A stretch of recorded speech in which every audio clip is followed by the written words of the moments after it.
किसी छोटे से गांव में एक बूढ़ी महिला रहती थी। उसका नाम कमला था। कमला का शरीर झुका हुआ था, चेहरे पर झुर्रियां और आंखों में धुंधलापन था। वह बेहद गरीब थी और अपना गुजारा मेहनत मजदूरी करके करती थी।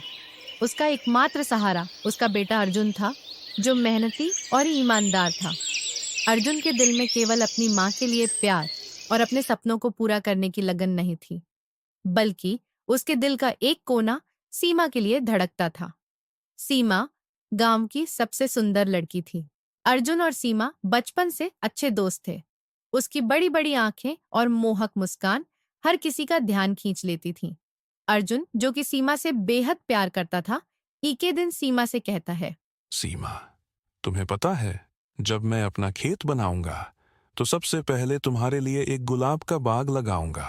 अर्जुन, सपने देखने में कोई बुराई नहीं है, लेकिन सपनों के साथ पैसे भी चाहिए। देखो अर्जुन, मुझे हमेशा से एक ऐसा जीवन चाहिए जिसमें मेरे पास ढेर सारे अच्छे कपड़े, गाड़ी और बंगला हो। मैं एक गरीबी का जीवन नहीं जी सकती। अर्जुन, तुम्हारी मेहनत पर मुझे कोई शक नहीं, लेकिन क्या तुम मुझे वो सब दे पाओगे जो मैं चाहती हूँ? अर्जुन चुप हो गया। उस दिन उसने फैसला कर लिया कि वह सीमा और अपनी माँ के लिए अपनी किस्मत बदलकर रहेगा। सीमा, मैं तुम्हारे काबिल बनूंगा, मेरा इंतजार करना। अर्जुन घर वापस आ जाता है और अपनी माँ से कहता है, माँ, मैं शहर जाना चाहता हूँ, शहर जाकर मेहनत करूंगा और हमारा जीवन इस गरीबी से बाहर निकालूंगा। अर्जुन शहर चला गया और वहां कड़ी मेहनत करने लगा। वह निर्माण स्थल पर मजदूरी करता था और हर महीने अपनी माँ को पैसे भेजता था। उसका सपना था कि वह वापस लौटकर सीमा को शादी के लिए मना लेगा। इधर गांव में सीमा की शादी की बात चल रही थी। सीमा के माँ बाप ने सीमा की शादी एक जमींदार के बेटे से कर दी। अर्जुन ने शहर में 2 साल कड़ी मेहनत की और पैसे जमा करके गांव में जमीन खरीदी। वह खुश था कि अब उसकी माँ के साथ साथ सीमा भी उसकी जिंदगी का हिस्सा बन सकेगी। जब वह गांव लौटा तो उसे सीमा की शादी की खबर मिली। सीमा एक अमीर घर में ब्याह कर शहर जा चुकी थी।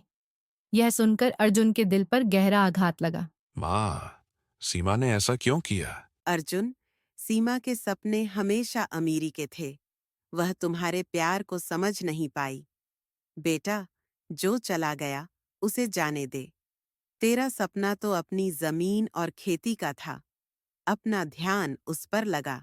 अर्जुन ने अपनी भावनाओं को दिल में दबाकर अपनी मेहनत और लगन और बढ़ा दी।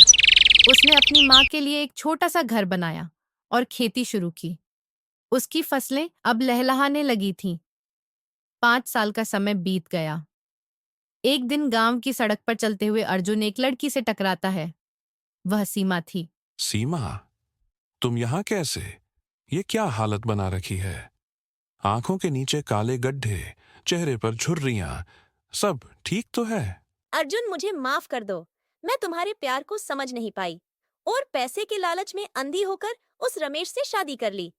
पिछले 5 सालों में रमेश ने मुझे दुख और पीड़ा के सिवा कुछ नहीं दिया। घर में नौकरों जैसा व्यवहार और मारपीट करता था। मैं उसे छोड़कर अपने माता पिता के पास आ गई हूँ। सीमा, मेरे दिल में आज भी तुम्हारे लिए उतना ही प्यार है और मैं आज भी तुम्ही से शादी करना चाहता हूँ। क्या तुम मुझसे शादी करोगी? सीमा की आंखें पश्चाताप और खुशी से नम हो गई थीं। अंत में दोनों शादी कर लेते हैं और खुशी खुशी अपना जीवन व्यतीत करने लगते हैं।